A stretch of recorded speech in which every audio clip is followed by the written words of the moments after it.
आनंदाद्वय नित्य निरामय जे का निजदेह योगियांचे ते हे समचरण साजिरे विटेवरी पहा विमातिरी विठ्ठल रूप. प्रस्तुत कीर्तन कृपे सेवेकरता घेतला अभंग संत श्रेष्ठ संत श्रवणी जगदवंत जगद्गुरु तुकोबरायांचा 4 चरणाचा अभंग आहे. या अभंगामध्ये तुकोबराय काय सांगतात याचा विचार केला तर तत्पूर्वी हे अभंग घेण्याचं प्रयोजन जर बघायला गेलं, थोडासा परिहार द्यायचं म्हटलं तरी गेली कित्येक वर्ष संत श्रेष्ठ संत महावैष्णव संत ज्ञानोबरायांच्या समाधी उत्सव सोहळा श्री क्षेत्र पुण्यसलीला दूधगंगा मातेच्या तीरावरती वसलेलं सरवडे गाव आणि त्या गावामध्ये विठ्ठल रुक्मिणी मंदिर, त्या मंदिरामध्ये भगवान शंकरांचं मंदिर, त्या मंदिरामध्ये प्रतिवर्षाप्रमाणे चालू असणारा हा सप्ताह आहे. आणि त्या सप्ताहातील परमभाग्यानं माझ्या वाटेला आलेली, मग तुमच्या ह्या कमिटीचे या जे मंडळाचे अध्यक्ष उपाध्यक्ष सर्व सदस्य भाविक भक्त श्रद्धा गुणीजन सर्व गावातील सर्व भाविक भक्तांच्या अथक श्रद्धेला त्या ठिकाणी फलद्रूपता प्राप्त करण्याकरता चालू असणारा हा उपक्रम आहे. आणि गेली कित्येक वर्ष चालू आहे. आणि त्या उत्सवातील प्रथम दिवसाची सेवा यावर्षी माझ्या वाटेला आलेली आहे. ती माझं परमभाग्य मी समजतो. आणि सेवेकरता निवडलेला अभंग आहे की तुकोबरायांचा. हा अभंग निवडण्याचं कारण आज पहिला दिवस असल्यामुळं मंगलात्मक चिंतन करण्याचा भाव आहे. कारण शास्त्रीय परिभाषा अशी आहे की सुरुवातीला मंगल करावं. मंगल का करावं तर शास्त्र सांगतं समाप्ती कामो मंगलमाचरित. कार्याची निर्विघ्न समाप्ती होण्याकरता मंगलाचरण करावं, पहिलं शब्द आहे. दुसरं अविगत शिष्टाचार विषयत्वेन मंगलत्वम, दुसरं कारण आहे. तिसरं कारण आहे की वेदबोधित आहे, अविगत शिष्टाचार आहे, शिष्टांचा आचार आहे आणि स्मृतिबोधित आहे, श्रुतिबोधित आहे. त्यामुळं ह्याला करावं असा नियम आहे. त्यामुळं मंगलात्मक भाव करण्याकरता भगवंताचं स्वरूप वर्णन करणं हे सुद्धा मंगल आहे.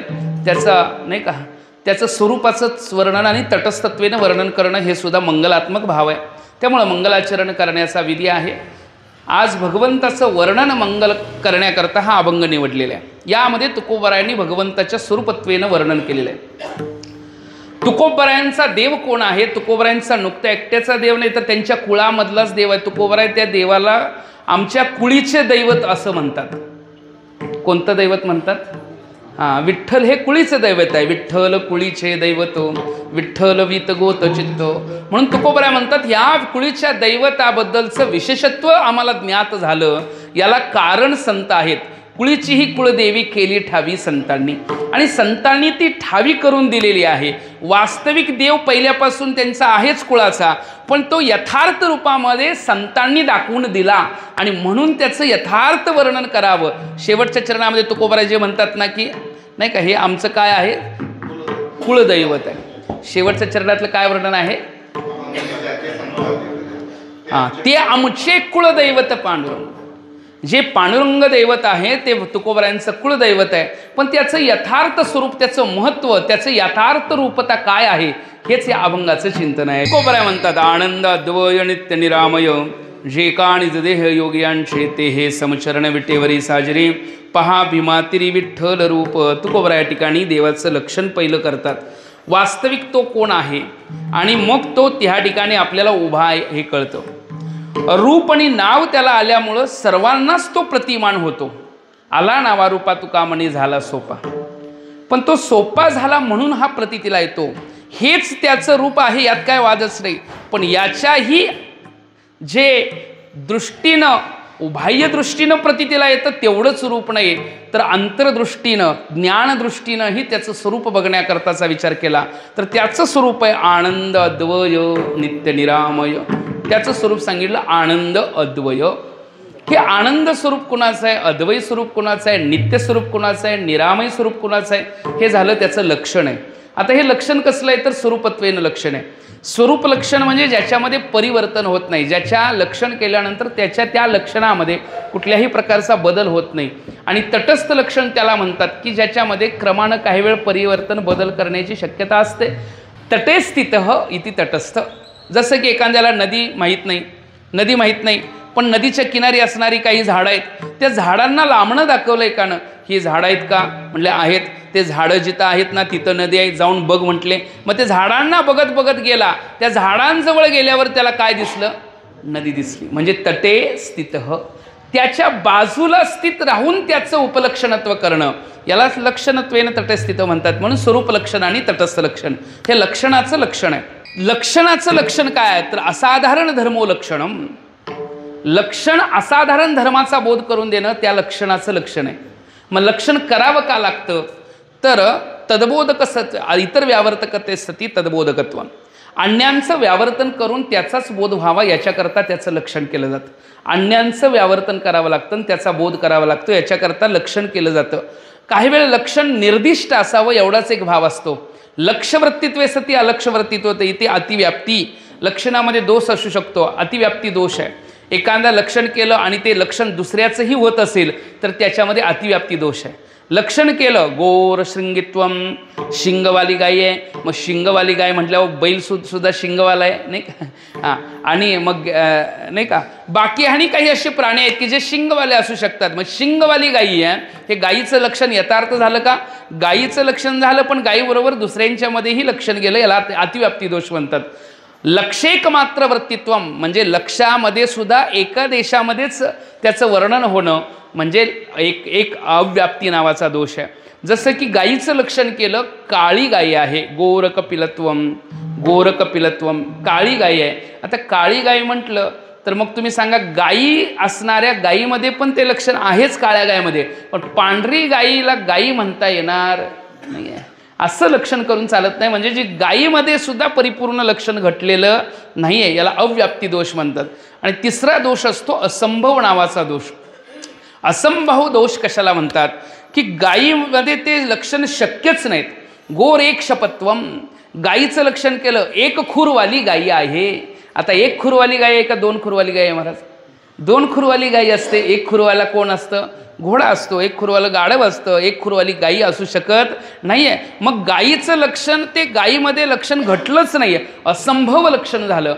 म्हणजे 3 प्रकारचे दोष जे लक्षणामध्ये सांगितलेले आहेत त्या 3 दोषांनी निर्दिष्ट म्हणजे 3 दोष रहित असं यथार्थ लक्षण करावं लागतं. आणि ते लक्षण काय करतं? इतर व्यावर्तकत्वे सती तदबोधकत्व. अन्यांचं व्यावर्तन करून टाकतं आणि त्यांचा बोध करतो, याच्याकरता लक्षण केलं जातं. हे तर भगवंताचं स्वरूप सांगत असताना, त्या स्वरूपाचं चिंतन सांगत असताना त्याचं काय केलंय? आनंद असं नाव दिलेलं. आनंद तो कसा आहे तर आनंद रूप आहे. आनंद रूप एवढ्याकरता म्हणावं लागतं, यम आत्मा परानंद परप्रेमास्पदम यत. परप्रेमाचं आस्पद आहे म्हणून परानंद आहे. आपण कोणत्या दिशेचा आपला प्रवास असू शकेल तर आनंदाच्या दिशेचा आपला प्रवास. प्रत्येक जीव आनंदाच्या दिशेनं प्रवास आहे. किड्या मुंगीपासून ब्रह्मदेवापर्यंत प्रत्येक जीवाला वाटतं की मला सुख व्हावं, मज लागी दुःख व्हावे, ऐसे कोणी जीवेना भावे. तर प्रत्येक जीवाला वाटतं मला सुख व्हावं. प्रत्येक जीवाला सुख व्हावं असं का वाटतं? याचं कारण आहे की प्रत्येकाचं स्वरूप सुखरूप आहे. तो स्वभाव सुखरूप आहे, स्वभाव आनंद रूप आहे नाही का. आपलं स्वरूप कसं आहे महाराज? आनंद रूप आहे. मग आपलं आनंद रूप आहोत म्हणून आपल्याला सुखाच्या प्राप्तीची इच्छा आहे नेहमी. पण सुखाची साधनं चुकतात, सुखाची दिशा चुकते, त्यामुळे सुखाची प्राप्ती होत नाही आहे. सुखापासून भरकटलो आपण. वास्तविक सुखरूप आहोत पण आज्ञावृत्तीमुळं सुखाचा आपण शोध घ्यायला लागलोय, शोधायला लागलोय. आहे त्या गोष्टीचा शोध असतो नाही का, आहे त्या गोष्टीचा शोध असतो. तसं या ठिकाणी आनंदाच्या दिशेचा आपला प्रवास आहे. आपलं स्वरूप ब्रह्मरूप असेल तर आपला ते ब्रह्म ही आनंदरूप असण्याची गरज आहे. यम आत्मा परानंद, हा आत्मा परानंद आहे. कारण परप्रेमास्पदम यत, आपलं स्वरूप जे आहे ते आपल्याला एवढं प्रिय आहे, एवढं प्रिय आहे की अन्य कोणत्याही गोष्टींवर आपली प्रियता असेल तर त्याला कारण सुद्धा आपल्या आत्मस्वरूपताच आहे. एक जण म्हटला पुत्रावर जास्त प्रेम आहे हो, आपल्या स्वतःवरही माणूस प्रेम करत नाही, एवढं पुत्रावर प्रेम आहे नाही का. म्हणले कसं काय? बघा, एखादे काहीतरी कुठेतरी ते मुलगा काय उभा राहिलाय, तिथं झोपडी असेल, त्या झोपडीला जर आग लागली समजा, तर बाप काय करतो? आपला जीव धोक्यात घालून त्या मुलाला वाचवण्याकरता, त्याला बाहेर काढण्याकरता आतमध्ये जातो, त्याला बाहेर काढतो. मग तुम्ही म्हणताय की स्वतःवर जास्त प्रेम आहे, मग मुलावर प्रेम नाही का? आपल्या जीवापेक्षा जास्त मुलावर प्रेम नाही का? तर अजिबात. वास्तविक प्रेम आहे जरूर मुलावर, पण मुलावर प्रेम एवढ्याकरता आहे ते आपल्याकरता. तर प्रेम आत्मार्थ, ते आत्मार्थ प्रेम का? कारण मुलगा हा आपल्याकरता अनुकूलता आहे. मुलगा हा आपल्यावरती अतीव स्नेहरूपता आहे. मुलग्यावरती प्रेम आपला असण्याचं कारण मुलगा सुद्धा आपल्यावरती स्नेहरूप आहे, आपला आहे. आपली रूपता त्याच्यामध्ये म्हणजे आपल्याकरता अनुकूल असणारा तो असल्यामुळंच त्याच्यावर प्रेम आहे. कोणाकरता अनुकूल आहे तर आपल्याकरता अनुकूल आहे. मग आपण कोण आहोत तर आपण आत्मस्वरूपानं बघायला गेलं तर आपण आपल्यावरच जास्त प्रेम करतो. तत्प्रेमात्मार्थम नैवम अन्यार्थम आत्मनी. अन्यार्थम नैवम, अन्यार्थम प्रेम आत्मार्थ एव, आत्म्याकरताच आहे, नाही का. त्यामुळं आपलं स्वरूप आपल्याला अत्यंत प्रिय असण्याचं कारण काय आहे तर आपलं स्वरूप हे आनंद रूप आहे. आपलं स्वरूप कसं आहे? आनंद रूप आहे. ते आपलं स्वरूप आहे, आनंदाचं शरीर आहे. हा आनंद रूप आत्मा आनंद आहे हे कळालं, पण तो आत्माच ब्रह्मरूप आहे हे शास्त्रानं सांगितलेलं, नाही का. तो आत्मा ब्रह्मरूप आहे, सच्चिदानंद, नाही का. यम इत्थम सच्चित परानंद आत्मा युक्त्या तथाविधम परब्रह्म तैश्चैक्य श्रुत्यंते शुभदिश्यते. परब्रह्म तैश्च ऐक्य, परब्रह्म आणि आत्म्याचं ऐक्य आहे. ज्ञानोपराय म्हणतात ना, एक हरी आत्मा जीव शिव समा. तो शिव म्हणजे ब्रह्मरूपता आणि जीव या दोन्हींची साम्य अवस्था समानता आहे. तो आत्मतत्व आणि जीव शिव एक असल्यामुळं ब्रह्म ही आनंद रूप आहे. आनंदम, नाही का, ते आनंद रूप आहे. नुकतं आनंद रूप म्हणजे आनंद नावाचा गुण त्याच्यामध्ये आहे. आनंद नाव त्याच्यामध्ये दिलेलं आहे म्हणजे आनंदच त्याच्यामध्ये आहे का आनंद नावाचा गुण आहे? समवाय संबंधानं आहे, संयोग संबंधानं आनंद त्याच्यामध्ये राहतो का कोणत्या संबंधानं आनंद त्याच्यामध्ये राहतो? आनंद नावाचा गुण त्याच्यामध्ये आहे का? आनंद नावाची गोष्ट त्याच्याजवळ संमिश्र आहे का?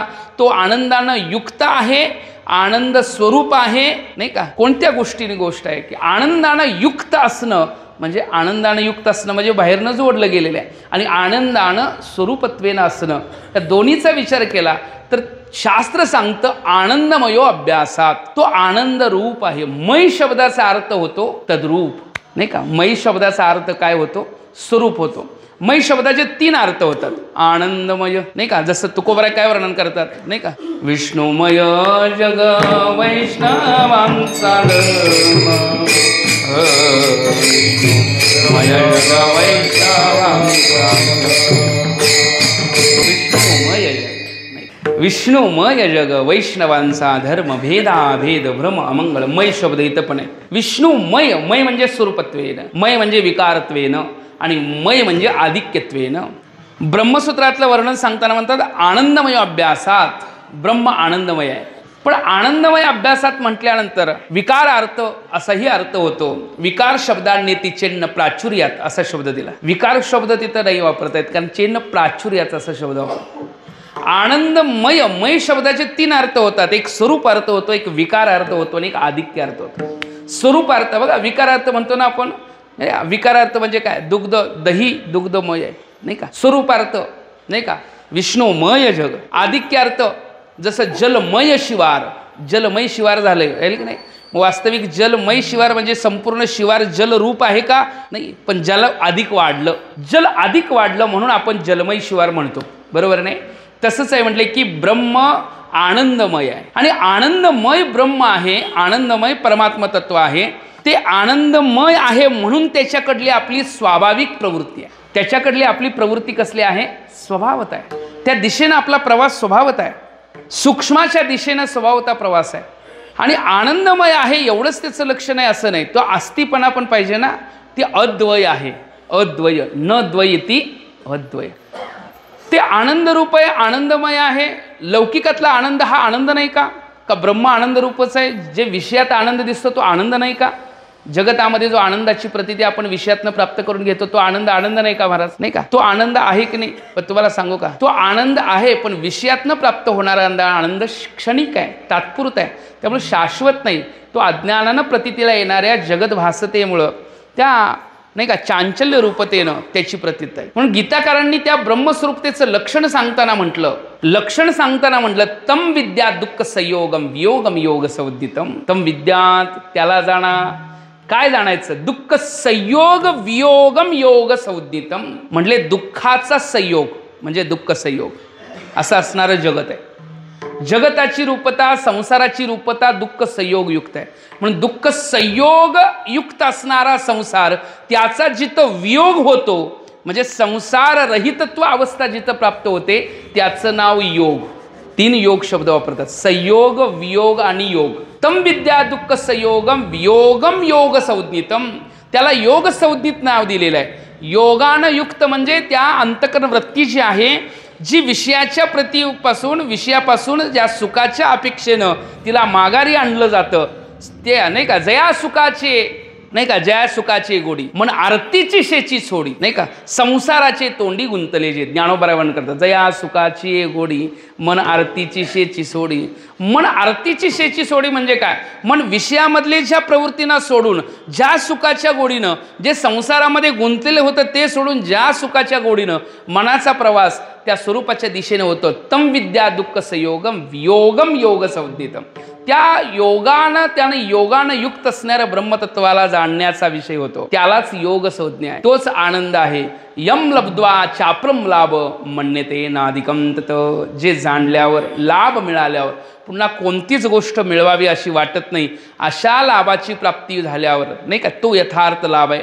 म्हणून तो आनंद रूप. बाकी कोणताही लाभ प्राप्त झाला तर त्या लाभामध्ये अपेक्षाकृत असतेच, ती परिपूर्णता झाली असं म्हणता येत नाही. पण ब्रह्मज्ञान प्राप्त झाल्यानंतर अपेक्षा संपल्या जातात. ब्रह्मज्ञान प्राप्त झाल्यानंतर अपेक्षा संपल्या जातात, याचा अर्थ लाभाची अपेक्षा राहत नाही. यद्गत्वा न निवर्तन्ते तद्धाम परमं मम. जिथं गेल्यानंतर पुन्हा निवर्तन नाही म्हणजे पूर्णता.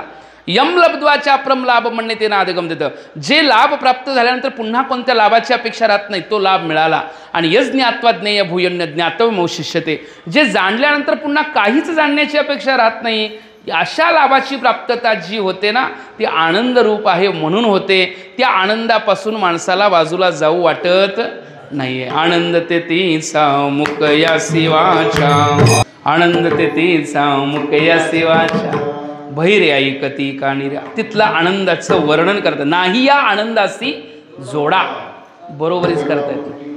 तो आनंद शब्द आहे, त्याला जोडा नाही. म्हणजे ते विटेवरच्याचं वर्णन करायला लागलो आणि ते ब्रह्मरूप आहे हे सांगायचं आहे. मग ब्रह्मरूप जे आहे ते आनंद आहे, आनंद रूप आहे नाही का. आनंदाचे डोही आनंद तरंग त्याचा अनुभव आल्यावर येतं. किंवा नाही का, विटेवरी नीट आनंदाचा कंद तुकाणाचे छंदे नामघोष. आनंदाचा कंद बघा, तो आनंद रूप आहे. आनंद रूप आहे, आनंद स्वरूप आहे. जसं की धागे बाजूला केले तर ह्याचं नाव चटई राहत नाही, तेवढा अनिश्चित रूपातला आनंद रूप आहे. त्यातला आनंद शब्द बाजूला करता येत नाही, एवढा एक रूप आहे नाही का. सत शब्द बाजूला करता येते, सत्ता तद्रूपच आहे. सदरूप, आनंद रूप आणि चिद्रूप हे एवढे अनिश्चित रूपात नाहीत. बरं, ते सापेक्षित शब्द जरूर आपण म्हटलं तर दुःख सापेक्षित सुख शब्द आहे, पण आनंद हा त्याचा स्वभाव आहे, आनंद स्वरूप आहे नाही का. दुःख सापेक्षित सुख शब्द त्याच्याकरता वापरला जातो, त्याची रूपता कुठंतरी दुःखाची प्रतिमानता आहे म्हणून त्याच्याकडं आपलं सुखाचा भाव आपण सांगितलं. तो आनंद रूप आहे, तो अद्वय रूप आहे. अद्वय, द्वय म्हणजे काय, द्वैत, पण तो अद्वय आहे. द्वैतामध्ये काय असतं, त्रिपुटी असते. जिथं द्वैताचा व्यवहार होतो तिथं काय असते, त्रिपुटी असते. द्वैत त्रिपुटीने युक्त आहे, वास्तविक अद्वैत आहे. पण प्रतितीला द्वैत कसं आलं, कवापासून आलं, कधीपासून आपल्याकडे द्वैत लागलं नाही का. आपण जर ब्रह्मरूपच आहोत तर जगदरूपाची प्रतिता आपल्याला कवापासून आली, अनादी सांगतात. हे अनादीर अविद्येव व्यमोहेक निबंधनम. आपल्याला अविद्येनं अनादी व्यमोहन केलेलं आहे. अनादी म्हणजे ह्याची सुरुवात सांगता येत नाही, पण याचा शेवट सांगता येऊ शकतो. डोक्यावर केस किती आहे तुम्हाला माहिती आहे का, कोणाला तर माहिती आहे का डोक्यावर केस किती आहेत, माहित नाही. कधीपासून माहित नाही महाराज, हेच माहित नाही. याला म्हणतात अज्ञान. जे अज्ञान आहे ज्याच्याबद्दल, त्याची सुरुवात कधीपासून झाली याच्याबद्दल बोलता येत नाही. म्हणजे अज्ञानाला सुरुवात नसते पण अज्ञानाचा शेवट असतो. अज्ञानाचा शेवट म्हणजे अनादी शांत असा अज्ञान रूपाचा सांगता येते. त्या अविद्येच्या निमित्तानं द्वैताची प्रतीता येते. अविद्येच्या निमित्तानं द्वैत प्रतीतीला येतं. वास्तविक द्वैत स्वरूप नाही आपलं, पण अविद्येचं निमित्त. तुम्हाला सांगू कसं आहे बघा, सोपा विषय की आरसा तुम्हाला माहिती आहे, तो आरसा आपल्या तोंडासमोर आला नाही का, तर आपण काय म्हणतो, मी बघायला लागलोय. आरसा समोर नाही तोपर्यंत म्हणतो का मी बघायला लागलोय. मोबाईल समोर आला की सेल्फी काढतो आपण, स्वतःची सेल्फी, मी मला बघायला लागलोय नाही का. मोबाईल बाजूला केला तर म्हणाल का तुम्ही मी मला बघायला लागलोय, नाही म्हणू शकत. का म्हणत नाही, कारण बघण्याकरता पुढं दिसणारं दृश्य असेल तर बघण्याचा व्यवहार होतो, आणि बघण्याचा व्यवहार होतो म्हणून याचं नाव दृष्टा पडतं. दृष्टा नाव याचं एवढेच करताय, पुढं दृश्य आहे, दृश्याचे नाही का, दृश्यामुळेच दृष्टत्व नाव आहे. म्हणून दृश्याचा जो उभारा तोची दृष्टत्व होय संसारा, या दोही माझील अंतरा दृष्टी पंगू होय. दृश्याचा उभारा हेच दृष्टत्वाचं कारण आहे. आपण दृष्टा म्हणून बघणारा म्हणून येतो आणि बघणारा द्वैत रूपात बघत असेल, अद्वैत स्वरूपाकडे बघत नसेल तर त्या ठिकाणी द्वैताची प्रतीती आहे. मग त्या द्वैताचं स्वरूप सांगितलंय.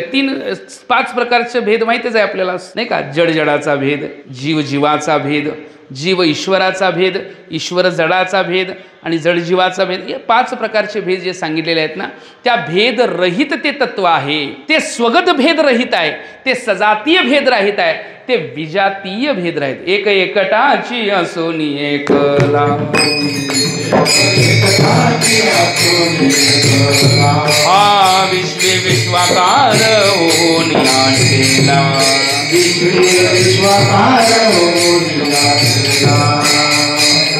आनंद तोज अबोला,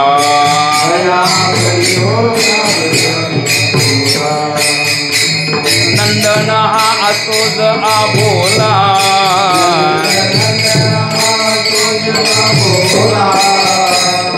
नंदन हा तोज अबोला,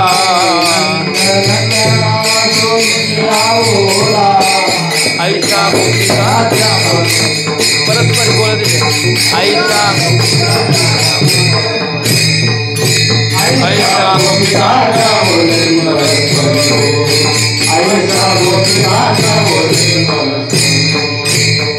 एक एकटाची असोनी एकला, हा विश्वे विश्वकार होऊन आठेला,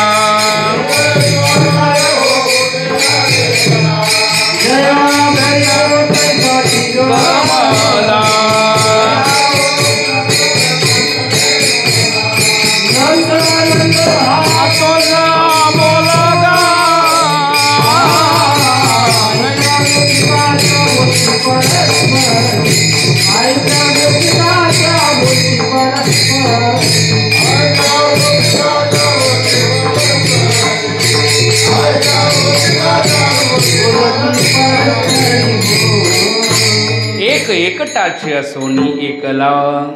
काय वर्णन आहे बघा. एक एकटानी एकला, एक एकटा एकला. एक म्हटलं असलं चाललं की एकटाची गरज काय पुन्हा.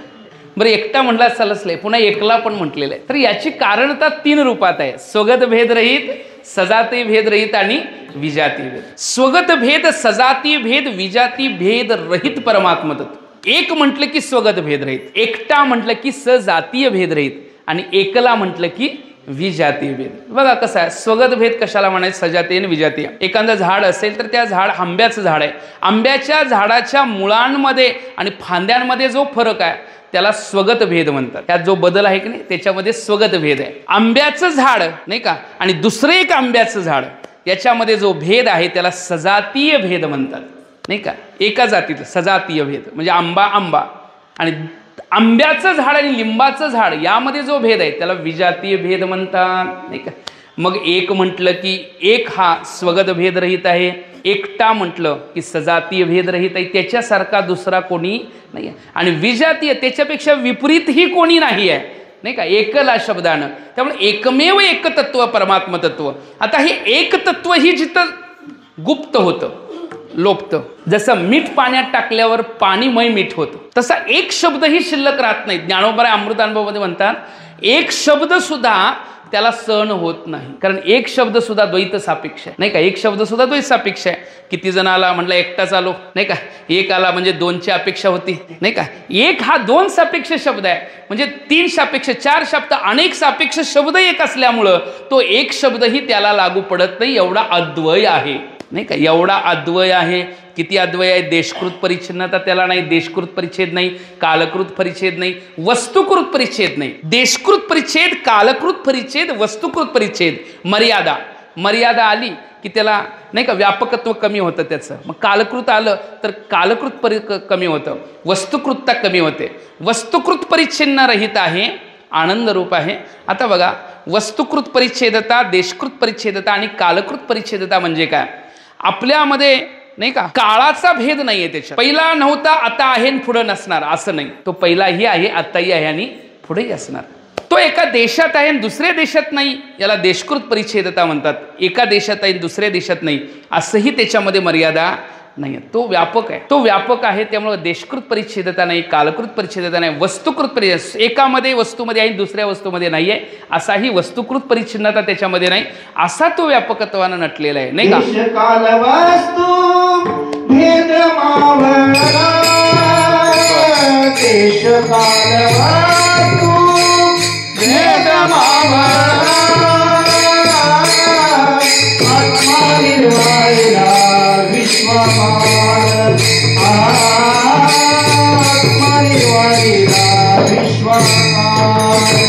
देश काळ वस्तू भेद मावळला.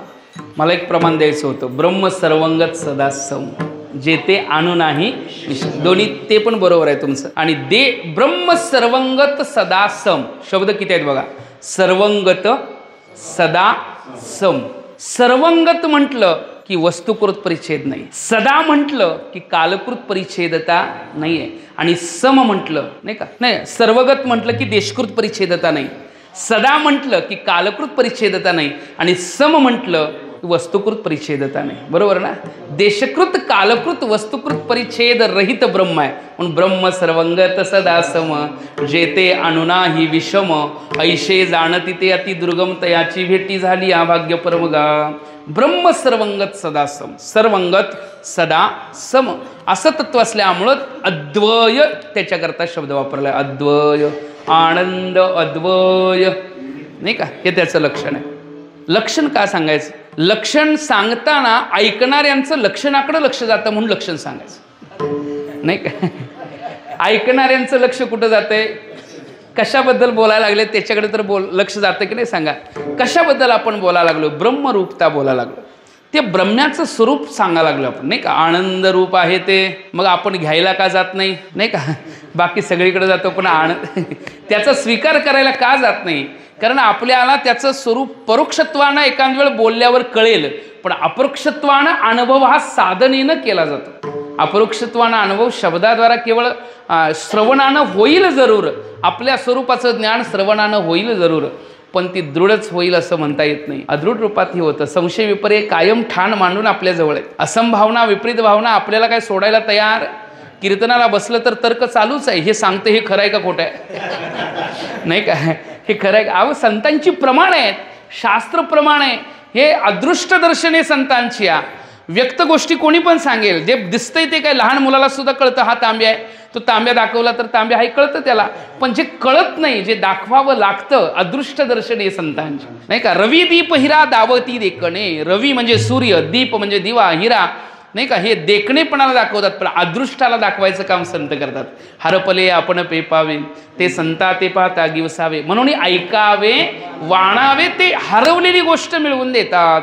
आपण हरवलोय का नाही हरवलेलं, किती लोकांना गॅरंटी आहे मी हरवलोय. आपल्याला काय वाटतंय, मी हरवलोय का नाही हरवलोय महाराज, हरवलोय. हरवलेलं वाटत नसेल तर आपण ब्रह्मरूपतेचा अनुभव घ्यायला लागलो, पण हरवलेल्याचा भाव आहे अजून मला कळना मी कोण आहे, माझं स्वरूप कळेना मी कोण आहे, माझं स्वरूप काय आहे, याच्याकरता संतांना विचारावं. बैसता संतांची संगती कळो आले कमळापती, आणि मी वासुदेव तत्वता कळो येईल विचारिता. कळो आले कमळापती हे कळाल्यानंतरचं बोलणं आहे, आणि कळो येईल विचारिता हे कळण्या अगोदरचं बोलणं आहे. त्यामुळे बैसता संतांची संगती कळो आले कमळा, ते बोलणं आहे संतांचं, आणि मी तर वासुदेव तत्वता कळो येईल विचारिता हेही त्यांचंच बोलणं आहे. पण हे साधका करताय, कोणा करताय, साधका करताय. संतांना विचारा कळून येईल, तो अद्वय आहे, ते ब्रह्म आहे, नाही का. काय काय वर्णन केलं, आनंद, अद्वय, नित्य, ते नित्य आहे, नित्य आहे. ध्वंस भिन्नत्वे सती ध्वंसा प्रतियोगित्व नित्यत्व, नित्याची व्याख्या शास्त्रकार करतात. प्रागभाव अप्रतियोगित्वे सती प्रध्वंसाभाव अप्रतियोगित्व इति नित्यत्व. प्रागभाव ज्याला नाही आणि प्रध्वंसाभाव ज्याला नाही त्याला नित्य म्हणायचं, नाही का.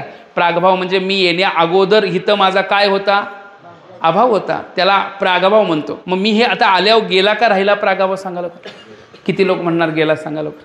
मी इथं आल्यावर प्राग अभाव गेला का नाही गेला, खरं सांगा बरं का. नाही गेला. कारण प्राग अभाव हा आपला कायमच असतो. कारण प्राग शब्द वापरलाय ना, पहिला अभाव. पहिला अभाव, मी इथं आलो तरी पहिला अभाव आहेच की. मी इथं पहिला नव्हतो हे कायमचं ठरलेच. मी पहिला नव्हतो हे कायमचं फिक्सच आहे. मग प्राग अभाव संपलाय का? बरं, त्या प्राग अभावाचा प्रतियोगी म्हणजे ज्याचा अभाव आहे तो कोण आहे? तो मी आहे. मग मी पहिला नव्हतो त्याचा प्रतियोगी मी आहे आणि त्याचा अप्रतियोगी मी नाही आहे. त्याचा अप्रतियोगी मी. मग तो प्राग अभावाचा अप्रतियोगी जो असतो त्याला प्राग अभाव नसतो. बरोबर ना? मग पहिलं बरोबर नव्हतं का? हा, बरोबर. प्राग अभावाचा प्रतियोगी जो मी आहे तो पहिला मी इथं नव्हतो, म्हणजे आता मी इथं आहे, म्हणजे माझा प्रागभाव आहे. ज्याचा प्रागभाव असतो त्याला सुरुवात असते आणि ज्याचा प्रागभाव नसतो त्याला प्रागभावचा प्रतियोगी जो नसतो अप्रतियोगी असतो. बरोबर ना महाराज? प्रागभावचा अप्रतियोगी, प्रागभावचा प्रतियोगी मी आहे पण प्रागभावचा अप्रतियोगी मी नाही आहे. ज्याचा प्रागभाव असतो तो प्रतियोगी असतो. म्हणजे माझा प्रागभाव आहे म्हणजे मी कोण आहे? प्रतियोगी आहे. म्हणजे मी अप्रतियोगी होऊ शकत नाही आहे. मी अप्रतियोगी का होऊ शकत नाही? कारण माझा प्रागभाव आहे. तुमचा जर प्रागभाव असेल तर तुम्ही प्रतियोगी आहे का अप्रतियोगी आहे? प्रतियोगी आहे. अप्रतियोगी होऊ शकत. मग ब्रह्म मात्र अप्रतियोगी आहे. ब्रह्म कसा आहे? अप्रतियोगी आहे. कारण त्याला पहिला प्रागभाव नव्हताच. ते पहिला नव्हतं ना आता आलंय असं काय आहे का? ते पहिल्यापासून आहे आणि आता पण आहे आणि पुढेही असणार. आता प्रध्वंस अभावाचा अप्रतियोगी, प्रध्वंस अभावाचा अप्रतियोगी घट आहे. घटाचा ध्वंस झाला, फुटला घट. घट होता आणि त्याचा काय झाला? ध्वंस झाला. ज्याचा ध्वंस झाला तो झाला प्रतियोगी आणि ज्याचा ध्वंस होत नाही त्याचं नाव अप्रतियोगी. बरोबर ना? ज्याचा ध्वंस होतो त्याला काय म्हणायचं? प्रतियोगी. कोण आहे? घट आहे. घटाचा ध्वंस झाला, घट प्रतियोगी आहे. पण घटाचा ध्वंस, ज्याचा ध्वंस होत नाही तो अप्रतियोगी असतो. तसं ब्रह्म हे प्रध्वंसाभाव अप्रतियोगिता त्याच्यामध्ये आहे, प्रागाभाव अप्रतियोगिता त्याच्यामध्ये आहे. त्यामुळं त्याचं नाव आहे नित्य. नाही का? नित्य सर्वंगत सदा, नाही का? ब्रह्म जे आहे ते नित्य आहे, नित्य आहे, व्यापक आहे, विभू आहे, अनंत आहे. ध्वंस भन्नत्वे सती ध्वंसा प्रतियोगित्वम नित्यत्वम. एवढंच समजून जावा. ज्याला प्रागभाव नाही आहे, ज्याला प्रध्वंसाभाव नाही आहे असं असणारं ब्रह्म आहे. त्यामुळे ते नित्य आहे. अर्जुनाला भगवंतांनी सांगितलं, अर्जुना पहिला नव्हतो असं नाही आहे, आता नाही असं नाही, पुढं नसणार असं नाही, तिन्ही काळामध्ये मी आहे. नाही का? पहिला नव्हतो असं नाही, आता आहे असं, आता नाही असं नाही आहे, पुढं नसणार असं नाही. तिन्ही काळामध्ये मी आहे, तिन्ही काळामध्ये तू आहेस, तिन्ही काळामध्ये हे सर्व राजे आहेत. नत्वेवाहम जातुनासम नत्वम नैमेजनादिपान चैवम न भविष्यामि सर्वे वयमतः परम. असं असणारं जे आहे ना तिन्ही काळामध्ये असणं याला नित्य म्हणतात. त्रिकाला बाध्यत्वम नित्यत्वम. तिन्ही काळामध्ये ज्याचा बाध होत नाही त्याला काय म्हणायचं महाराज? नित्य. तिन्ही काळामध्ये बाध होत नाही असं कोण आहे? जे तत्व आहे ते नित्य आहे. बघा तुम्ही, लहानपणी आपलं शरीर लहान होतं पण तरुणपणी आपलं शरीर कसं झालं? लहान शरीर राहिलं का? लवकर सांगा. लहान शरीर राहिलं का? मग शरीर बदललं का नाही? ज्याच्यामध्ये बदल होतो ते नित्य म्हणता येईल का?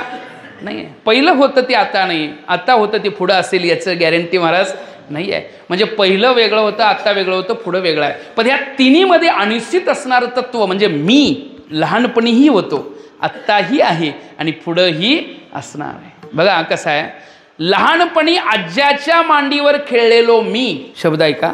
लहान, मी कायम सांगत असतो ही गोष्ट. लहानपणी आज्याच्या मांडीवर खेळलेलो मी, म्हातारपणी नातवाला मांडीवर खेळवणारा मी. मीत बदल झाला का माझ्यात बदल झाला? लवकर सांगा. मीत बदल झाला का माझ्यात? माझ्यात बदल झाला. ज्याला माझं म्हणतोय ते शरीर आहे, त्या माझ्यात बदल झाला. मीत बदल झालेला. लहानपणी मी तो होतोच, आत्ताही मी आहे, पुढेही मी असणार. मी नव्हतो हा शब्द आयुष्यात आपण कधी बोलत नाही. मी नव्हतो हा शब्द कधी बोलू शकताय का तुम्ही? मी नाही हे कळतं पण मी नव्हतो हा शब्द आपण बोलू शकत नाही. मी नसेल हा शब्द आपण बोलू शकत नाही. मी नाही हा शब्द एखाद्या वेळा बोलेल आपण, मी नव्हतो हा बोलू शकत नाही आहे. कारण मी नित्य आहे.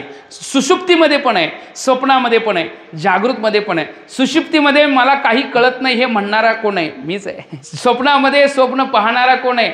मीच आहे. जागृतमध्ये जगत प्रतीती ज्याला येते तो कोण आहे? मीच आहे. मग तिन्ही काळामध्ये आहे ना, जागृतमध्ये, स्वप्नामध्ये, सुषुप्तीमध्ये आहे. स्थूल शरीराला मी म्हणणारा तोच आहे, सूक्ष्म शरीराला मी म्हणणारा तोच आहे, कारण शरीराला मी म्हणणारा तोच आहे. तो नेहमी आहे, नेहमी आहे. म्हणून त्याची नाहीपणा येत नाही. म्हणून इतर शब्द आहे, जो मी आत्मतत्वानं आहे तो नाही म्हणता येत नाही. तेच ब्रह्मस्वरूप आहे. ब्रह्म्याचं ही स्वरूप कसं आहे, ते एकत्वानं तेच आहे, नाही का. म्हणून आनंद अद्वय नित्य निरामय, नित्य शब्द वापरल्यानंतर निरामय. निरामय म्हणजे काय हो, नाही का. तुम्हाला श्लोक पाठ आहे का बघा. सर्वेत्र सुखिनः सन्तु सर्वे सन्तु निरामयः सर्वे भद्राणि पश्यन्तु मा कश्चित् दुःख माप्नुयात्, नाही का. मा कश्चित् दुःख माप्नुयात्. सर्वेत्र सुखिनः सन्तु सर्वे सन्तु निरामयः. निरामय म्हणजे निर म्हणजे नाही, आमय म्हणजे रोग. आणि त्या रोगाचं जर लक्षार्थानं घेतलं, वाच्यार्थानं रोग, तर लक्षार्थानं घेतलं तर दोष. आमय शब्दाचा अर्थ काय आहे, दोष. ज्याच्याकडे दोष नाहीये असा निरामय, म्हणजे ज्याच्याकडे रोग नाहीये असा निरोगी. म्हणून निरामय शब्दाचा अर्थ काय होतो, निरोगी. जो निरोगी आहे, आता निरोगी म्हटलं की शरीर स्वरूपात आहे, पण जे ब्रह्म आहे ते निरोगी कसं म्हणावं, ते दोषरहित आहे. तिथं शब्द कुठला वापरायचा, दोषरहित आहे. म्हणून तिथं भगवंतांनी सांगितलं गीतेमध्ये 5व्या अध्यायामध्ये भगवान म्हणतात, निर्दोषम ही समम ब्रह्म तस्मात् ब्रह्मणी ते स्थिता इहैव ते अर्जित सर्ग येषां साम्यस्त्वं म्हण. निर्दोषम ही समम ब्रह्म तस्मात् ब्रह्मणी ते स्थिता. हे ब्रह्म कसं आहे, निर्दोष आहे, दोषरहित आहे. तसे पाहायला गेले तर दोष काय, तसे वेळेला तर आजार काय, नाही का. ब्रह्मरस घेई काढा तेने पिडा वारेल. मग कोणता रोग आहे, पत्यनाम विठोबाचे अनिक वाचे न सेवी भवरोग ऐसे जाय अनिक काय शुल्लके. भवरोग, भव म्हणजे होणे, उत्पत्ती लय ज्याचा आहे त्याची रूपता त्याला नाही आहे. उत्पत्ती लय रहित असल्यामुळं दोषरहित आहे. म्हणजे जन्माला येणं, जगणं, जगून मरणं, मरून पडणं, पुन्हा जन्माला येणं, हे राहाडगाडगं जे आहे ना, ते राहाडगाडग कोणा करताय. उपजया निनासे नासिले ते पुनरपी दिसे हे घटिका यंत्र दैसे परिभ्रमेगा. हे जन्ममरण कुणाला आहे, जन्ममरण त्याला आहे जो या अविद्येनं अहम म्हणून या उपाधींनी युक्त असणाऱ्याला आहे. अविद्येनं अहम म्हणून बसलेला आहे. मग तो प्राज्ञ, तेजस, विश्व या तिन्ही रूपामध्ये अहम करून बसलेला आहे. त्याच्याकरता अहम या उपाधीला घेऊन, नाही का, अंतकरण ही चैतन्य आश्रित अविद्येचा परिणाम आहे. आणि त्या परिणामानं, अविद्येच्या परिणामानं तो ह्या ठिकाणी जर भास प्रतिमानाला सत्य मानत असेल तर अशा ठिकाणच्याला जन्ममरण ठरलेलं आहे. कर्मच, नाही का, अपेक्षा अभिलाषाच पुन्हा जन्ममरणामध्ये. पण याच्या निवृत्ती करता त्याला जाणावं लागेल. कोणाला जाणावं लागेल की आपलं स्वरूप काय. एकदा आपल्या स्वरूपाचं ज्ञान झालं की जन्ममरण रूपी राहाडगाडगं संपलं, जन्ममरणाचा बंध संपला. यद्गत्वा न निवर्तन्ते तद्धाम परमं मम. जिथं गेल्यानंतर निवर्तन नाही, जन्ममरण नाही. म्हणून 14व्या अध्यायामध्ये भगवान सांगतात, परमभूय प्रवक्ष्यामि ज्ञानानां ज्ञानमुत्तमं यज्ञात्वा मुने सर्वे पराम सिद्धिमितो गदा. नाही का, अशा गतीला गेले की त्यांना पुनरावृत्ती नाही राहत. पुनरावृत्तीची मापा न ओळस. पुनरावृत्ती जिथं संपली जाते, नाही का. पुनरावृत्ती ज्यांच्या करता नाही, आम्हा जन्म मरण नाही, नाही का. आम्हा जन्म मरण नाही, बीज भाजोनी केलेलाही आम्हा जन्म मरण नाही. का जन्म मरण नाही, बीजाला भाजलन लाह्या केल्या. स्वरूपाचं ज्ञान झालं. एकदा का स्वरूपाचा अनुभवाला ज्ञान झालं की रोग दोष निघून गेले की नाही सांगा, निर्दोष झाली की नाही सांगा. मग ब्रह्म कसं आहे, निर्दोष आहे. म्हणून त्याला दुसरं नाव आहे निरामय, नाही का. निर्दोष असणं, निरामय असणं. ब्रह्म असं आहे आनंद अद्वय नित्य निरामय. जे का निज ध्येय योगियांचे, योग्यांचं निज ध्येय आहे. योगी लोक ज्याच्याकरता ध्यान करतात, योगी लोक ज्याच्याकरता ध्यान करतात, त्या ध्यानाचं ध्येय कोणीतरी असावं लागतं. ते ध्येय म्हणजे ते तत्व आहे. योगी लोक ज्याचं ध्यान करतात त्याला योग म्हणतात, योगी, नाही का. ज्ञानोबराय म्हणतात. ज्ञानोबराय कोण आहेत महाराज, ज्ञानराज माझी योग्यांची माऊली जेने निगमवल्ली प्रगट केली. योग म्हणजे काय, युज युंजाने धातू आहे. युज म्हणजे जोडणे, अर्थामध्ये जोडायचं, नाही का. मग काय जोडायचं आहे, जीवच ब्रह्म आहे या अनुभूतीपर्यंत न्यायचं. ही झाला ज्ञान समाधी. याच्याद्वारा गेल्यानंतर समाधी प्राप्त अनुभव येतो. ती कोणती समाधी आहे, ज्ञानाद्वारा प्राप्त होणारी ज्ञान समाधी. आणि योग समाधी आहे, निर्विकल्प समाधीपर्यंत योग नेतो. योगाद्वारा, योगाचे प्रकार आहेत. एक हट योग आहे, नाही का. हट योग असतो एक, नाही का. यम नियम आसन प्राणायाम प्रत्याहार धारणा ध्यान समाधी ही समाधी अवस्था असते. ह्या समाधीच्या दिशेने जाणारा योग, योग प्रक्रिया योगिक. ज्ञानोबराय योगी आहेत. ज्ञानराज माझी योग्यांची माऊली, नाही का. ज्ञानोबराय योगी आहेत, तसे ज्ञानोबराय भक्तही आहेत. काही योगी असतात पण भक्त असतीलच असं म्हणतात. सांगदेव योगी होते, पण ज्यावेळी योगी होते त्यावेळी भक्त होते का, ज्ञानोबा योगी आहेत आणि भक्त आहेत. काही ज्ञानी असतात पण भक्त असतीलच असं म्हणता येत नाही. ज्ञानोबा ज्ञानी पण आहेत आणि भक्त पण आहेत. ज्ञानोबा योगी आहेत का नाही सांगा? योगी आहेत सगळ्यांना. ज्ञानराज माझी योग्यांची माऊली आहे. ज्ञानोबा एवढे योगी श्रेष्ठ आहेत की ते योग्यांची माऊली आहेत. आधार शक्तीची अंकी वाढविसी कौतुकी, हृदय आकाश पल्लगी परदेशिनीज, प्रत्येक ज्योतीची ओवाळणी, करशी मनपवनाची खेळणी, आत्मसुखाची वाळले निलेवसी, 17वेचे स्तनदेसी, अणुहाताचे हल्लरुगाती, समाधिबोधे निजविसी बुजावणी, म्हणून साधका तू माऊली, के सारस्वत तुझी या पावली, या कारणे मी सावली नसंडी तुझी. आधार शक्तीची अंकी वाढविसी कवते. आधार शक्त, आज्ञाचक्र, मणिपूर चक्र, सहस्रधार चक्र हे षडचक्र छेदन करून कुंडलिनी जागृत करून त्या जागृत झालेल्या कुंडलीनंतर जेव्हा सहस्रधारापर्यंत पोहोचल्यानंतर ती त्या ठिकाणी उलटी अशी होते आणि ती स्त्रवते नाही का. आणि त्या स्त्रवल्या म्हणजे ते ज्यातनं रस रूपता प्रतीला येते वर सहस्रधारात गेल्यानंतर. आणि मग ही जीभ जी आहे ना तिच्यामध्ये दोन प्रकार सांगितले, एक छेदन आणि एक दोहन. तुम्ही करू नका म्हणजे झालं नाही का. म्हणजे महाराज कालच सांगितलं आणि आम्ही करण्याचा प्रयत्न केला, अजिबात करू नका. एक असतं जिभेचं छेदन आणि एक असते दोहन. छेदन म्हणजे जिभेच्या खालची जी असते ना काही असते त्याला हळूहळू एक छेदन, ती राळीवर का असं काहीतरी नियम आहे त्याच्यामध्ये. मी काही त्याचा लय अभ्यास करत बसलेलो, फक्त वरवर ना बघितलंय तेवढंच. एक छेदन असतं आणि एक दोहन असतं. म्हणजे जिभेला विशिष्ट अशा तैलांनी वापरून दररोज त्याची ओढायची असते जीभ. ती एवढी ओढायची असते म्हणतात ती भ्रुकुटीपर्यंत गेली पाहिजे. एक दोहन आहे. दुसरं छेदनाद्वारा ती जीभ मोकळी झाल्यानंतर ती भ्रुकुटीपर्यंत गेली पाहिजे जीभ. बरं का, तुम्ही प्रयत्न करू नका नाहीतर तुम्ही म्हणाल तुम्ही सांगितलं म्हणून केला प्रयत्न, कारण हे कठीण आहे, अवघड आहे. मग ती जीभ इथंपर्यंत का जावी म्हटले, ही आतमध्ये जीभ आत तोंडामध्ये घालायची आणि तोंडात गेल्यानंतर जे वर्ण छिद्र आहे ना आपलं तोंडामध्ये आतमध्ये नाही का, घशामध्ये वरती वर्ण येणारे छिद्र आहे त्या छिद्रामध्ये तिला अडकवायची आणि त्या छिद्रामध्ये जे वर्ण ब्रह्मानंदातनं पडणारं जे श्रवणारी जी कुंडली जागृत झाल्यानंतर आहे ना त्या रसाला सेवन करायचं. त्यालाच खेचरी मुद्रा म्हणतात. कोणती मुद्रा? मुद्रा लावून खेचरी प्राणायामे बैसेला. आपल्याला जमू शकेल याची गॅरंटी मी तर काय देऊ शकत. म्हणून योगाच्या वाटा जे निघाली का सुबटात आहे दुःखाचा सेल वाटा भागा आला. योगाचं काय आहे म्हटले की योगाद्वारा प्राप्ती होते पण तसा अधिकारी लागतो. बिना अधिकाऱ्याला योग शक्य पाहे पा योगाची आवाटा जे निघाली गा सुबट असं वर्णन केले. का बोचरिया पडते खाणे ते पोट भरणे की मरणे शुद्ध. लोखंडाचं चणं कुणाला खायला दिलं? बोचऱ्या म्हणजे ज्याला बॅटरीनं शोधून सुद्धा दात दिसत नाहीत अशा माणसाला चणं खायला दिलं. नुकतं नाही महाराज, लोखंडाचं. मग ते सांगा पोट भरल का मरल ते नाही का. याचा अर्थ आहे की तद्वत आहे की अधिकार संपन्नांनाच ते कळू शकेल. योगाचा अधिकारी वेगळा असतो, ज्ञानाचा अधिकारी वेगळा ठरला आहे. भक्तिरूपता आहे नाही का, तपाचा आहे. ज्ञानोबराय योगी आहेत, ज्ञानोबराय भक्त आहेत, ज्ञानोबराय तपस्वी आहेत. माझी या सत्यवादाचे तप वाचा केली बहुत कल्प, अनेक कल्प तपश्चर्या केल्याचा परिणाम म्हणतात. आणि ज्ञानोबराय तपस्वी आहेत तसं ज्ञानोबराय भक्त आहेत नाही का. माझ्या जीवीची आवडी पंढरपुराने हिनकोडी, पांडुरंगी मनरंगिले, गोविंदाचे गुणवे दिले नाही का. म्हणजे ज्ञानोबराय तपस्वी आहेत तसं ज्ञानोबराय भक्तही आहेत. ज्ञानोबराय योगी आहेत तसं ज्ञानोबराय भक्तही आहेत. सांगदेव योगी होते पण भक्त होतेच असं म्हणता येत नाही.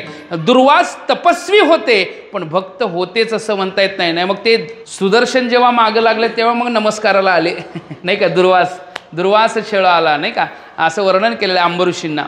मग विषय असा आहे की भक्त आहेत आणि योगी आहेत. ज्ञानी आहेत आणि भक्त आहेत, योगी आहेत भक्त आहेत, तपस्वी आहे भक्त आहे. हे ज्ञानोबरायचं. हे का सांगायचं आहे? योग्यांचं निज ध्यान हे ज्ञानोबराय यथार्थ सांगू शकतील का नाही? ज्ञानोबराय सांगतात भक्तालाही अनुभवता येत नाही का.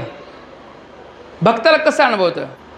योगिया साधली जीवन कळा, योगिया साधली जीवन कळा. योग्याला जीवन कळा म्हणजे निर्विकल्प समाधी प्राप्त. पण काय फरक आहे बघा. ज्ञान समाधी म्हणजे निर्विकल्प समाधीमधला फरक एवढाच आहे की ज्ञान समाधीमध्ये काय होतं, नित्य मिथ्यात्वाचा निश्चय आहे. आणि योग्याला काय असतं, ज्ञान समाधी प्राप्त झाल्यावर जो आनंदाचा भाव आहे ना तो योग्याला तसाच मिळतो निर्विकल्प समाधीच्या. पण फरक एवढा आहे, उत्तानाच्या वेळी पुन्हा योगी द्वैतात येतो.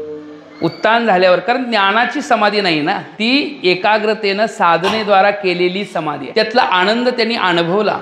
पण ते आनंद अनुभवला, समाधी अवस्थेमध्ये गेले, पण उत्थान झाल्यानंतर पुन्हा जगत प्रतीती आहे, जगतभास आहे. पण नित्य समाधी अवस्था कोणाला आहे? की ज्ञानाला, की ज्ञानाद्वारा नित्य समाधी आहे. मिथ्यात्वाचा निश्चय नित्यच आहे, स्वरूपाचं ज्ञान नित्य आहे. त्याच्यामध्ये एकदा जाणल्यानंतर पुन्हा आता त्याच्यात काय अज्ञान रूपता शिरू शकत नाही आहे, अज्ञानाची प्रवेशी तिथं होत नाही. त्यामुळे ज्ञान समाधी आहे, योग समाधी आहे. या योग समाधी जी आहे ना, योगी लोक जिचं ध्यान करतात तेही स्वरूप हेच आहे, हे अभंगा सांगतात. आनंदद्वय नित्य निरामय जे का निज ध्येय योगियांचे, योग्यांचं जे ध्येय आहे ना ते हे समचरण साजिरे विटेवरी पहा भीमा तिरी विठ्ठल रूप. आता जे वरचं वर्णन केलं ते कोणाचं वर्णन होतं महाराज? अव्यक्त निराकार नाही ज्या आकार जेतुनी चराचर, अशा ब्रह्मतत्वाचं होतं. म्हणजे ब्रह्मस्वरूपाचं हे वर्णन होतं. मग हे ब्रह्मस्वरूप जर तुम्हाला हेच वर्णन जर बघायचं असेल तर तुम्हाला दिसतं, कळतं आणि संतांनी त्याचा अनुभव घेतला. कारण तेच ब्रह्म मार्ग चुकलं, नेनो ब्रह्म मार्ग चुकले.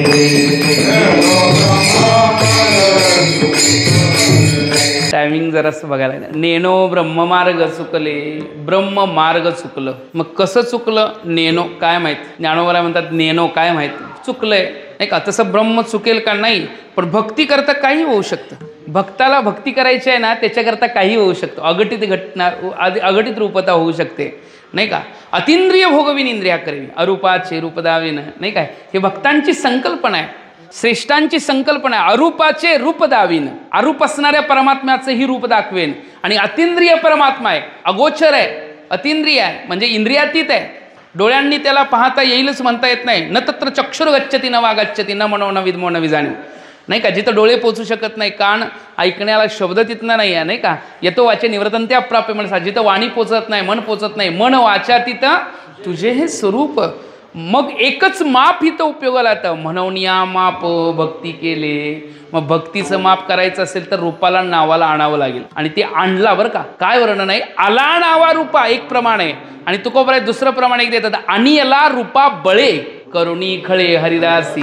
हरिदासांच्या भक्तीच्या सामर्थ्यानं, भावाच्या सामर्थ्यानं तो नावालाही आला आणि तो रूपालाही आला. आला नावार गुणाला विटेवरी पितांबरधारी सुंदर जो आला बरं का. आणि तो भक्त पुंडलिकाने बघितला आणि उभा केला विटेवर. म्हणून दुसरं चरण असं सांगतंय, ते हे समचरण साजरे विटेवरी. तेच हे बरं का.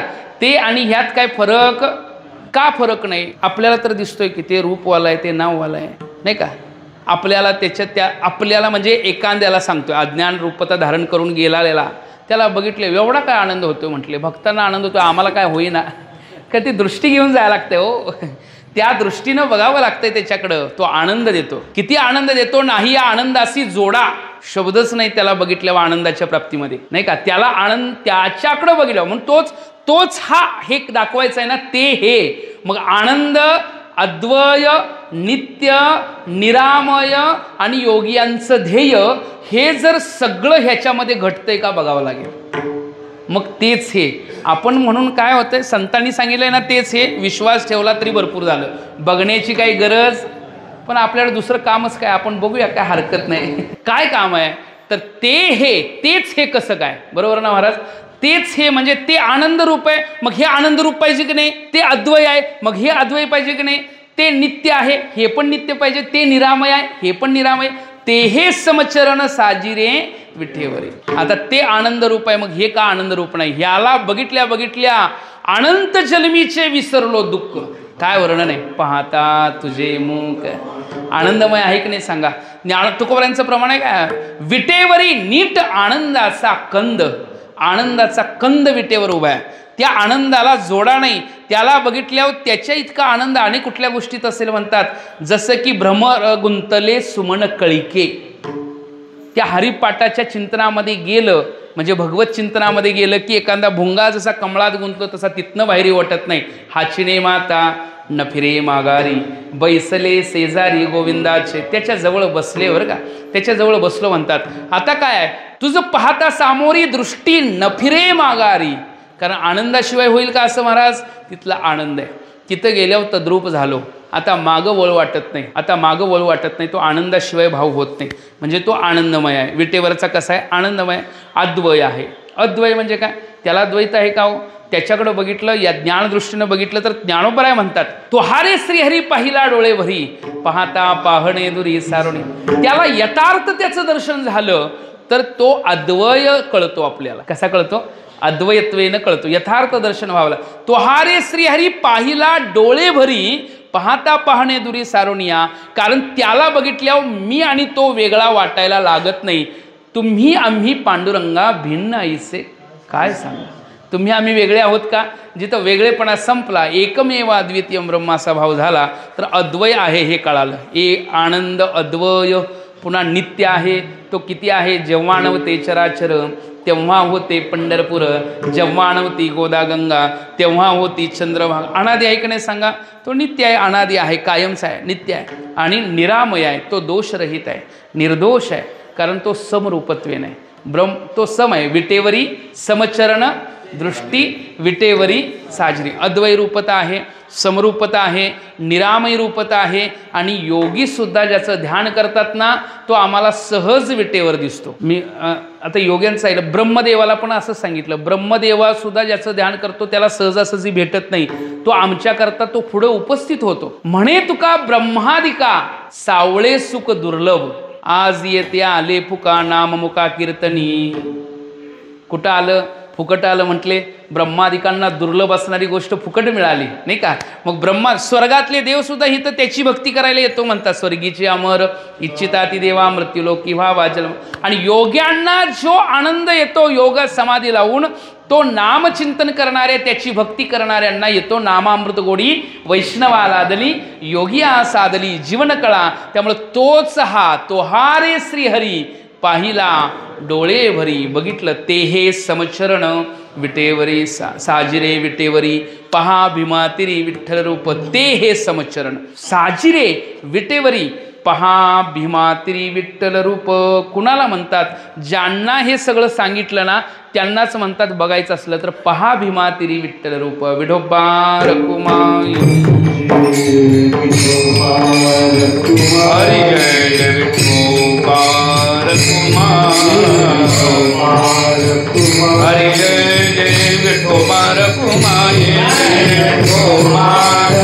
हरि जय जय विठोबा रकुमाई हरि विठोबा रकुमाई हरि जय जय विठोबा रकुमाई हरि जय जय विठोबा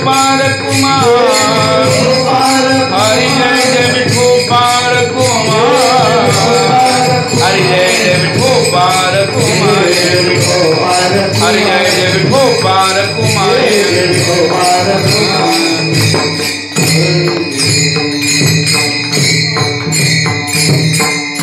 आनंद अद्वय नित्य निरामय जे का निज देहे योगियांशे ते हे समचरण विठे साजिरे विटेवरी पहा भीमातिरी विठ्ठल रूप. पुराणासी वाड श्रुती नेनती पार ते झाले साकार पुंडलिके. तुका म्हणे जाते सनकादी कध्याते ते आमचे कुलदैवत पांडुरंग. पुराणासी वाड श्रुती नेनती पार ते झाले साकार. पुराण श्रुती म्हणजे शास्त्र वेद, नाही का? वेद पुराणांना सुद्धा वाढ आहे. वाढ आहे म्हणजे वर्णनातीत आहे, मोठं आहे. पुराणांकरता सुद्धा काय आहे? मोठं आहे. कारण पुराण किती आहेत? 18 आहेत. पुन्हा उपपुराण 18 आहेत. पुराण 18 आहेत आणि उपपुराण 18 आहेत. ह्या पुरा म्हणजे पुरा उक्ती ती पुराणम, पूर्वी उक्ती केलेली आहे, नाही का? हां. पुरा म्हणजे पहिल्या ज्या कथा कथ्यते कथन. आणि भगवत चिंतनाचंच पुराण म्हणजे काय असेल तर वेदशास्त्राचंच त्यालाच सहाय्यक प्रतिपादन करणारं चिंतन आहे. सोप्या पद्धतीनं चिंतन मांडणार आहे. पण त्या पुराणांना सुद्धा वर्णन करण्यामध्ये जो वाढ आहे मोठा आहे, नाही का? श्रुती जी आहे, श्रुती नेनती पार. श्रुती सुद्धा ज्याचा पार म्हणजे काय? शेवट. पार म्हणजे पुढलं, त्याचं वर्णन करू शकत नाही किंवा ज्याचं म्हणू शकत नाही. नेती म्हणते, नाही का? वेदाद्वारा प्रतिपादित परमात्मा जरूर आहे, पण तो प्रतिपादित आहे म्हणजे अनुभव वेद देऊ शकत नाही. अनुभव आपला आपणच घ्यावा लागतो. वेद फक्त व्यावर्तन करतो अज्ञानाचं, म्हणजे शब्दाद्वारा अज्ञानाचं व्यावर्तन होतं. 10 लोक नदीच्या पलीकडे गेले आणि त्यातला एक हरवला असं त्यांना वाटलं, एक वाहून गेला असं वाटलं. आणि रडायला लागले, नाही का, रडायला लागले. कारण मोजताना ते मोजत असताना 9च भरायला लागले. किती भरत होते? 9. मग त्यांना लक्षात आलं 10वा वाहून गेला वाटतं. पण एक वाटसरू आला आणि त्या वाटसरूने बघितलं, विचारलं, म्हटलं काय झालं रडायला? नाही म्हटले 10वा कुठं गेला कळना, वाहून गेला. तर त्याच्या घरी जाऊन काय सांगायचं? मग त्यानं सांगितलं मोजा बघू. त्याने मोजायला सांगितलं, त्यांनी मोजलं. पण त्याच्या लक्षात आलं की हे स्वतःलाच मोजत नाही. प्रत्येकजण स्वतःलाच मोजत नाही. कोणाला मोजतोय? पुढल्यांना मोजतोय. मग आता स्वतःला मोजत नाही हे कळालं. मग तो काय म्हटला? मला माहीत आहे 10वा कुठं आहे, मला सापडला 10वा. नाही का, कोण म्हटलं 10वा सापडला? वाटसरू म्हटला 10वा सापडला. याला सापडला म्हटल्यावर थोडा का असना असत्वापादक आवरण दूर झालं. नाहीपणाचा भाव संपला आणि आहेपणाचा भाव आला. त्यामुळं दुःख काय झालं? कमी झालं. पण जोपर्यंत प्रत्यक्ष दिसत नाही तोपर्यंत दुःख अजून पूर्ण संपलेलं नाही आहे. म्हणजे 10वा कुठं आहे दाखवा म्हटले. दाखवा म्हटल्यावर मोज म्हटले. मोजताना मोजता कळालं की तुझ्याकडे बोट कर म्हटले. त्याच्याकडे बोट केलं, 10वा सापडला. आता 10वा सापडला. आता पहिला नुकता होता, परोक्षत्वेनं ज्ञान झालं होतं, तेवढा आनंद नाही. पण अपरोक्षत्वानं त्याच्यापेक्षा अलौकिक आनंद, नाही का. आता इथं शब्द एवढाच सांगायचा आहे, 10व्या तिथंच होता, 10वा त्यांच्या जवळच होता. पण 10व्याबद्दलच्या अज्ञानामुळं 10व्याचा बोध होत नव्हता, अनुभव येत नव्हता. बरोबर ना? मग कोणीतरी सांगावं लागलं 10वा कुठं आहे बघ म्हणून. बघा, हा सांगणाऱ्यानं काय केलं? 10वा मिळवून दिला का 10व्याच्या अज्ञानाला घालवलं? नाही का, 10वा मिळवून दिला का 10व्याच्या अज्ञानाला घालवलं महाराज? 10व्याच्या अज्ञानाला घालवलं. 10व्याच्या अज्ञानाला घालवल्यावर आपलीच गोष्ट आपल्याला मिळाल्याचा आपल्याला आनंद झाला. आपलीच गोष्ट आपल्याला मिळाल्याचा आपल्याला काय झाला? आनंद झाला. वेद एकच काम करतो की अज्ञानाचा निवर्तनाकरता साधनीभूत तत्वता करतो. तो काय मिळवून देत नाही, नसणारी गोष्ट मिळवून देत नाही. असणाऱ्या गोष्टीचं दर्शन होण्याकरता जो प्रतिबंध होता, त्या प्रतिबंध निवृत्तीचं काम शास्त्र करतं, वेद करतो. बरोबर ना? वेदशास्त्र करतो. मग वेदशास्त्राच्याही पर अनुभव जो आहे तो अनुभव आपणच आपला अनुभवायचा असतो. म्हणून श्रुती नेनती पार, ज्याचा श्रुती वर्णन करतात. तो ज्ञानदेव म्हणे, हरी माझा समर्थ न करवे अर्थ उपनिषदा. श्रुतीच्याही अतीत असणारं तत्व म्हणजे परमात्म तत्व, नाही का.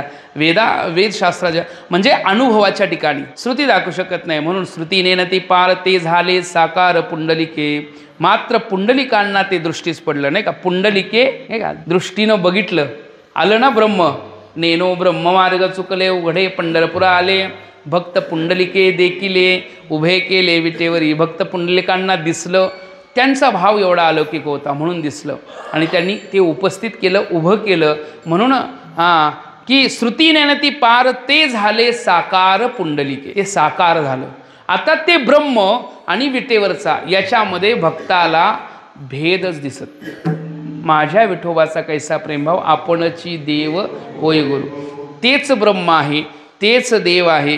आणि जेव्हा भक्त एवढ्या अवस्थेला जातो की तो देवच एकतर गुरुची भेट करून देतो, नाहीतर स्वतः गुरु होतो आणि बोध देतो, नाही का. हा एक भाव आहे. ते झाले साकार पुंडलिके. तुका म्हणे जाते सनकादी कध्याते, ते आमचे कुळदैवत पांडुरंग.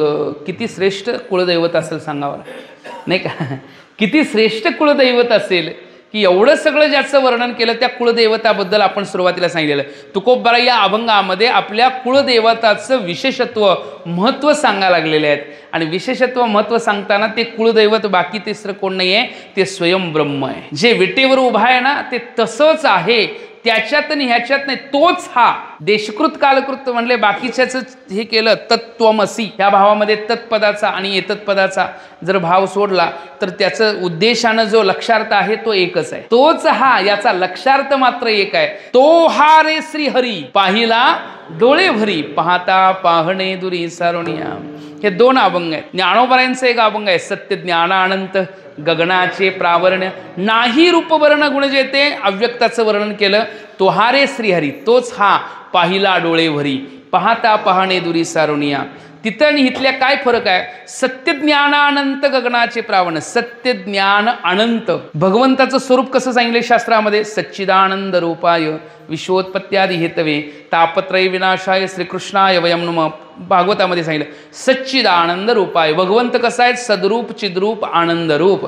मग आता सत्य ज्ञानानंत या अभंगामध्ये आनंद शब्द दिसतोय का तुम्हाला? नाही दिसत. मग त्याचं जरासं आणि विस्तृत लक्षण करायचं असेल तर, ते बघायचं असेल तर, कारण ज्ञानोबरायाने आनंद भगवंताला अन्य ठिकाणी म्हटलेलं आहेच बऱ्याच ठिकाणी, नाही का? तू सच्चिदानंद अंबाबाई हो करी कृपा.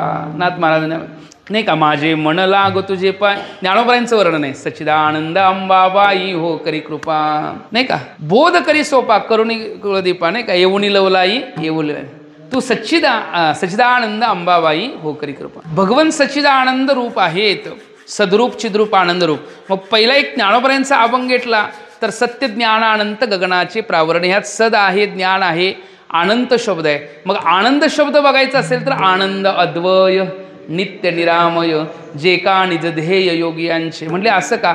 जशी श्रुती बोलते ना तसंच संतांची काही वाक्य. अन्य श्रुतीमध्ये पण सच्चिदानंद अनेक एका ठिकाणी आला असू शकतं, पण एक श्रुती सांगते विज्ञानम आनंदम ब्रह्म. विज्ञानम आनंदम ब्रह्म अशी एक श्रुती आहे. ब्रह्म आनंद रूप आहे सांगणारी. म्हणजे ह्यामध्ये मग सद आणि चिद दिसत नाही, नाही का? सद आणि चिद दिसत नाही, म्हणून दुसरी श्रुती बघावी लागते. सत्यम ज्ञानम अनंतम ब्रह्म. सत्यम ज्ञानम अनंतम ब्रह्म. त्यात आनंद शब्द दिसत नाही म्हटल्यावर दुसरी श्रुती बघावी लागते विज्ञानम आनंदम ब्रह्म. तसं सत्य ज्ञानानंत गगनाचे प्रावरण या चरणामध्ये आनंद शब्द दिसत नसला तर मग दुसरा बघा आनंद अद्वय नित्य निरामय. म्हणजे संत जे बोलतायत ना ते वेदाधारे बोलतात. वेद मार्गे मुनी गेले त्याची मार्गे चाल. वेदाचं चिंतन करतात. संतांचे एक एक वाक्य श्रुतीरूप आहे. ज्ञानोबराय जे बोलतात श्रुतीरूप आहे. तुकोबराय जे बोलतात श्रुतीरूप आहे.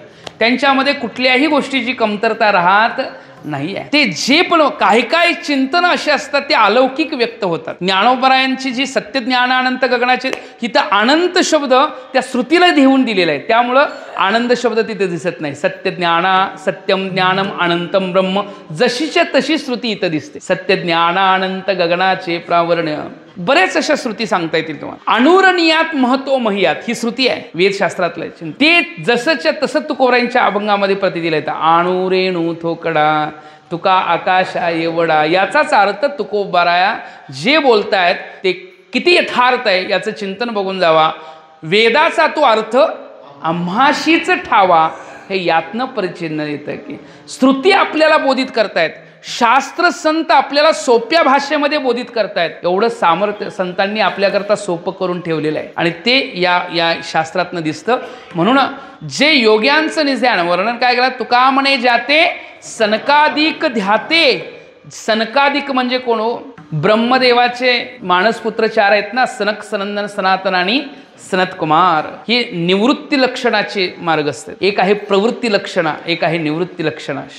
उपनिषदशास्त्रामधलं वर्णन आहे प्रवृत्ती लक्षणा मार्ग आणि निवृत्ती लक्षणा मार्ग. प्रवृत्ती लक्षणामध्ये जे काही चिंतन ब्रह्मदेवानं सृष्टी उत्पत्ती करता ज्यांची निर्मिती केली ती प्रवृत्ती लक्षणा म्हणजे सृष्टीच्या जगत कल्याणाकर.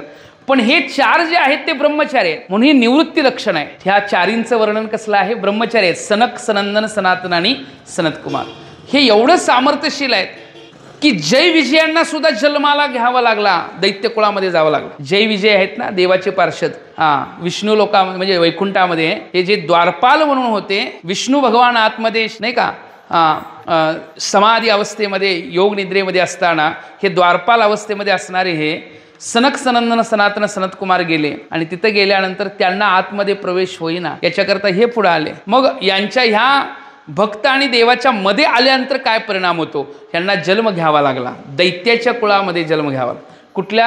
हिरण्याक्ष आणि हिरण्यकश्यप रूपात त्यांचा जन्म झाला नाही का. तेच जय विजय.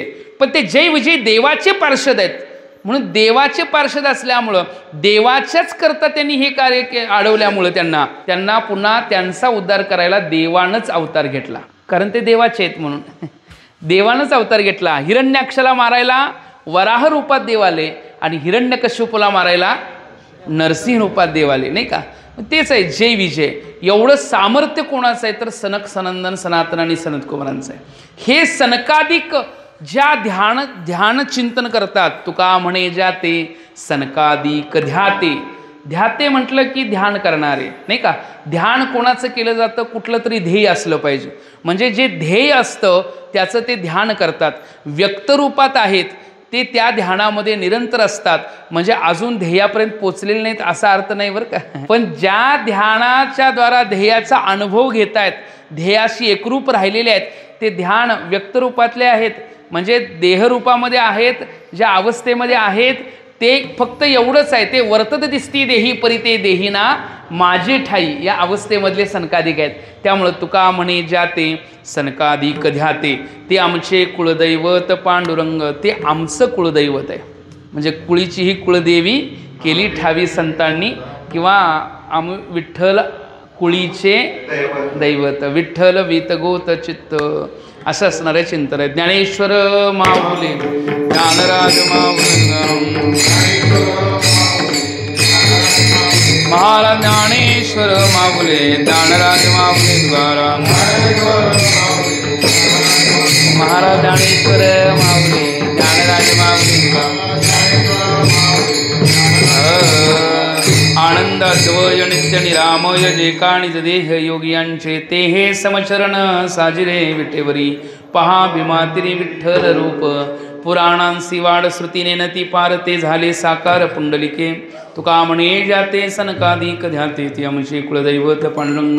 ते हे समचरण साजिरे विटेवरी, पहा भीमातिरी विठ्ठल रूप.